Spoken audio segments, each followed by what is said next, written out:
हाँ तो स्टूडेंट्स, आज की क्लास में हम 8th क्वेश्चन पे 7 क्वेश्चंस कर लिए हमने। 8th क्वेश्चन है, जरा आप इसको गौर से देखो। In right triangle ABC, ABC एक राइट ट्राइंगल है। एबीसी ये वाला जो है ये राइट ट्राइंगल बनाया सबसे पहले है। ये right angled at C, C पे ये राइट एंगल्ड है यहां पर, ठीक है।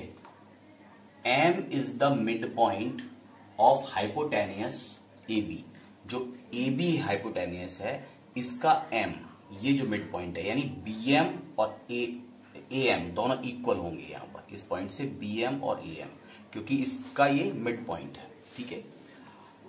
And produce two point D, इस सी एम को हमने और आगे बढ़ाया डी तक और बी से एक एक्सटेंड करके इनको मिला दिया और ये पॉइंट मिला हमें D.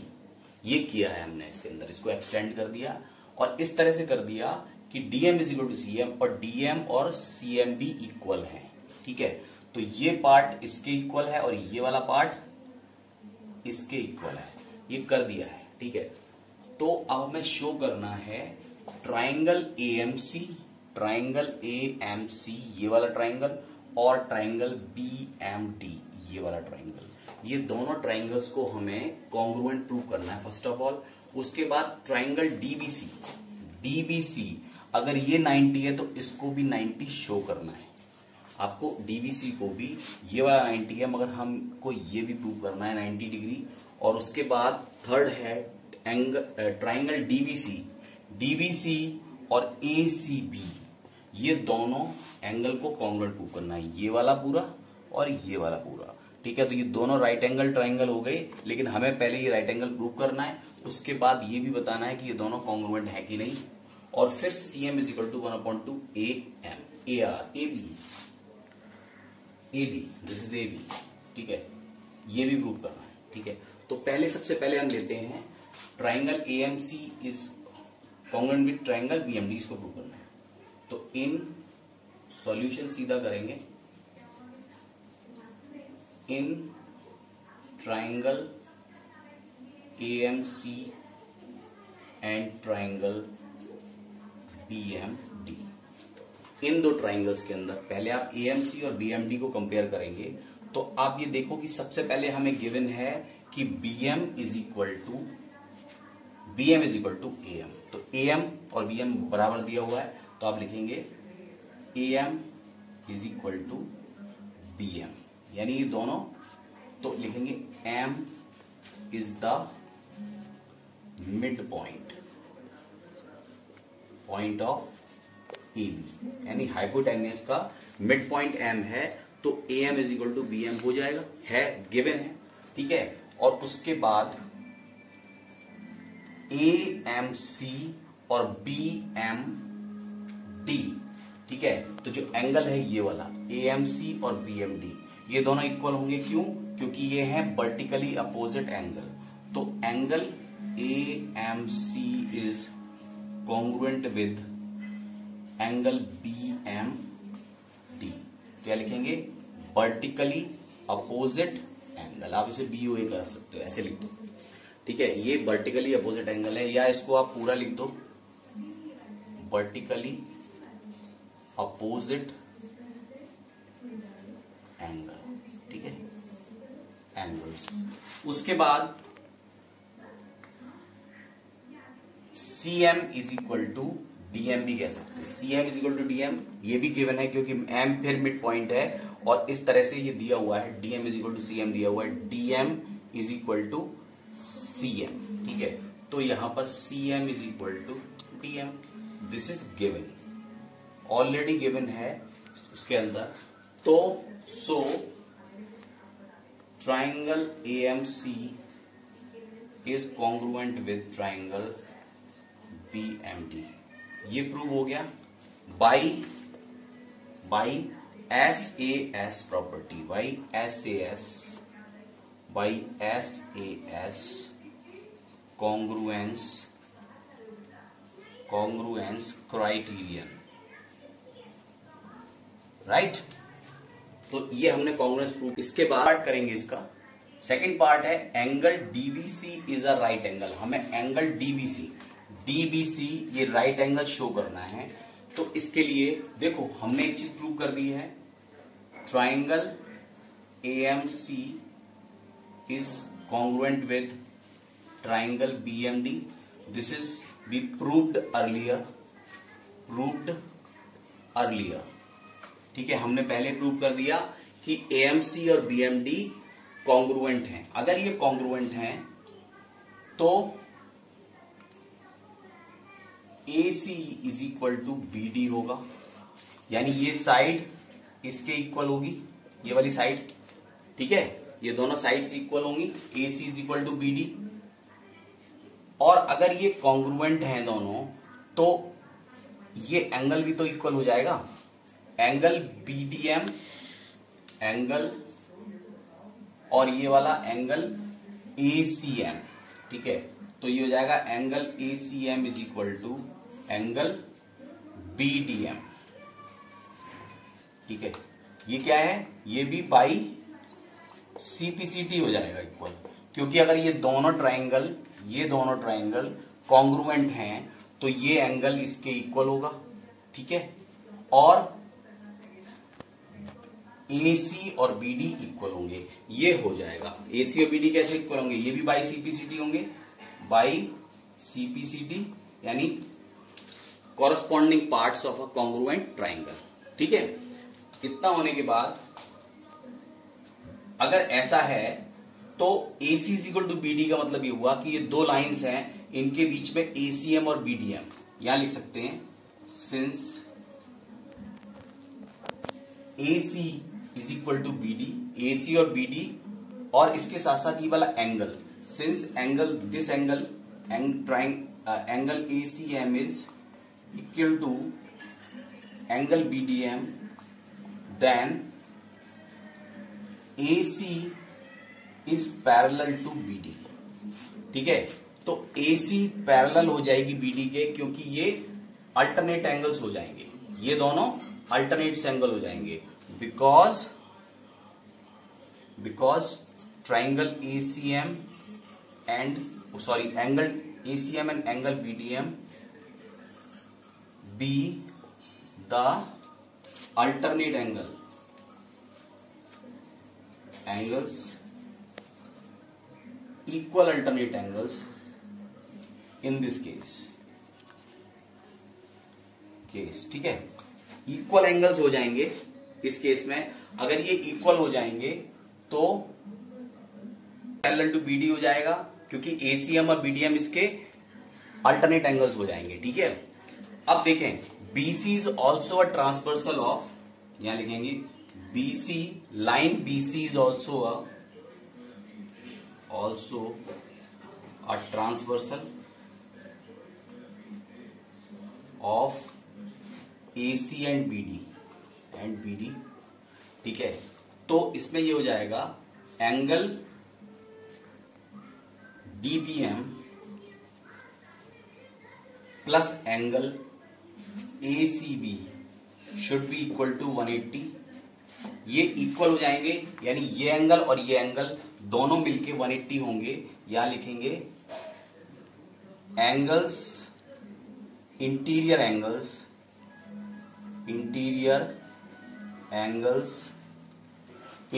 Angles on the same side of transversal. आप बात समझे, ये जो है ट्रांसवर्सल है और इसके ये दोनों एंगल्स इसके एक ही साइड में इंटीरियर एंगल्स हैं, तो उनका सम कितना होता है, 180 होता है. ठीक है, 180 होता है. आप यहां कर लीजिए थोड़ा सा. ठीक है, तो ये दोनों इक्वल हो गए. ACB हमें पता है, ACB कितना है, 90 डिग्री है. तो angle DBC, this is DBM या DBC एक ही बात है, DBM लिखें आप DBC लिखें, तो इसको मैं DBC लिख सकता हूं, DBC और plus 90 degree is equal to 180 degree. Angle DBC is equal to 180 minus 90 degree, तो angle DBC is equal to 90 degree. तो ये सेकंड पार्ट हो गया इसका. ठीक है, ये सेकंड पार्ट हो गया. हम थर्ड पार्ट की तरफ आते हैं. ठीक है, सेकंड पार्ट हो गया. अब थर्ड पार्ट हमें प्रूव करना है ट्राइंगल डीबीसी एंड एसीबी को कॉन्ग्रुएंट करना है, डीबीसी और एसीबी को, ठीक है। अब डीबीसी और एसीबी को इक्वल प्रूव करना आसान है, क्योंकि आपके पास दो एंगल्स हैं, एक तो ये वाला 90 आप प्रूव कर चुके हो, ठीक है, और ये बीसी जो एंगल है वो ये बीसी और सीबी दोनों में कॉमन साइड होगी। उसके अलावा आपको ये भी पता है कि डीबी और एसीबी इक्वल है, एसी इक्वल टू डीबी भी इक्वल है, तो आप क्या करेंगे, साइड एंगल साइड लग जाएगा, साइड एंगल और साइड कर दीजिए in triangle DBC and triangle ACB, है ना। इसमें क्या होगा, डीबीसी और एबीसी में होगा सबसे पहले DB is equal to AC, है ना। दिस इज प्रूव्ड अर्लियर, ये पहले हमने प्रूव कर लिया था, प्रूव्ड अर्लियर, पहले हमने इक्वेशन में DB is to AC prove कर लिया। Next is angle DBC should be equal to angle ACB, है ना। This is also proved, you proved earlier, आप ये भी प्रूव कर चुके हो बाई सीपीसीटी, आपने ये कर लिया था डीबीसी इक्वल टू एसीबी। और तीसरा है BC is equal to CB, BC is equal to CB, ये हो गया कॉमन साइड, तो ये दोनों एंगल्स में कॉमन साइड है, तो आप करेंगे कि so triangle DBC is congruent with triangle ACB, ठीक है, तो ये हमारा प्रूव हो गया। Next is CM is equal to 1/2 AB लिखा हुआ है, ठीक है, तो आप इसको करेंगे इसके आगे कि सीएम और एबी, तो CM is equal to DM होता है, ठीक है, और आपको करना है AB, CM is equal to, यहां से जब ये दोनों पार्ट इक्वल हैं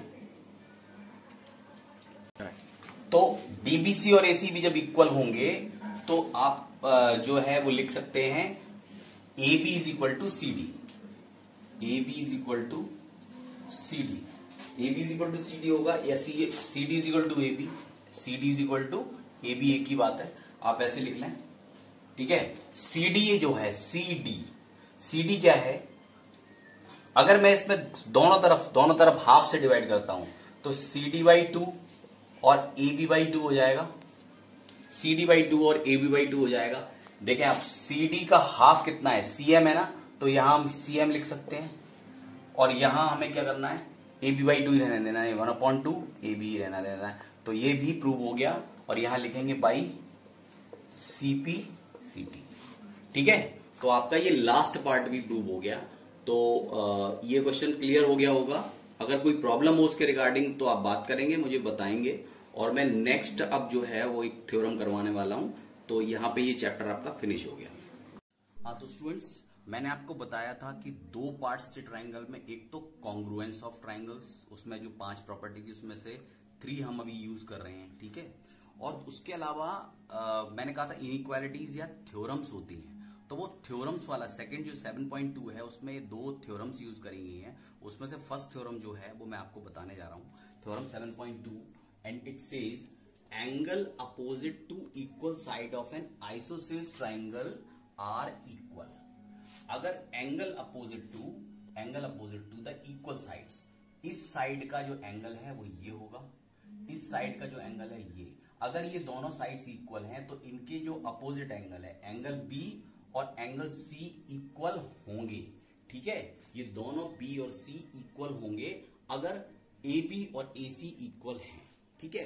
तो इसको अगर प्रूव करना है तो हम क्या करेंगे, हम ये जो ए बी है ये हम बाद में, हमारे पास हमें केवल जो दिया हुआ है, अगर हम इसे प्रूव करना चाहें तो हम ऐसे कर सकते हैं कि हमें ए बी सी एक ट्राइंगल दिया हुआ है, आइसोसेलेस ट्राइंगल है, तो आइसोसेलेस में हम दो इसमें साइड्स इक्वल हैं, ठीक है, हम क्या करते हैं ए से डी तक एक इसका बाइसेक्टर ड्रॉ करेंगे, इसमें एक एडी बाइसेक्टर ड्रॉ करेंगे जो ए से डी पर मिलेगा, ये एंगल इस एंगल ए का बाइसेक्टर है। तो आप यहां लिख सकते हैं, अगर आप इसको समझना चाहते हैं तो आप ये समझना चाहते हैं कि एंगल बी एंगल सी के इक्वल कैसे है, तो आप लिखेंगे सॉल्यूशन में let A D is the bisector of angle A. AD bisector है एंगल ए का, ठीक है। तो अब हमारे पास दो ट्राइंगल्स बन जाएंगे, एक हो जाएगा बीएडी और एक हो जाएगा सीएडी। तो लिखेंगे in triangle BAD and triangle CAD, इन दोनों के अंदर, ठीक है। तो एक ये हो गया बीएडी और एक हो गया सीएडी। तो सबसे पहले क्या हो जाएगा, A B is equal to यहां पर इनफैक्ट लिखा जाएगा B A is equal to C A, ठीक है। ये हमें दिया हुआ है, ये क्या है, गिवन है। उसके बाद एंगल बी ए डी और C A D, angle B A D is equal to angle C A D, ठीक है, क्योंकि AD is the bisector, AD is the bisector of angle A, ठीक है। और AD is the common side, तो AD is equal to AD, यानी ये क्या हो गया, कॉमन साइड है दोनों ट्राइंगल्स में, common side. So triangle B A D is congruent with triangle C A D by SAS property, by SAS congruence criterion, ठीक है, क्राइटेरियन। तो ये दोनों इक्वल हो गए। अगर ये दोनों इक्वल हैं, so angle B will be equal to angle C by CP CT, ठीक है। तो आप यहां से प्रूफ आपने देख लिया होगा कि एंगल बी और एंगल सी इसमें प्रूव हो रही है कि इक्वल है, ठीक है। तो ये प्रॉपर्टी हम यूज करेंगे एक्सरसाइज 7.2 में, और इसके साथ इसकी एक और प्रॉपर्टी है, वो भी मैं आपको बताऊंगा इसके बाद।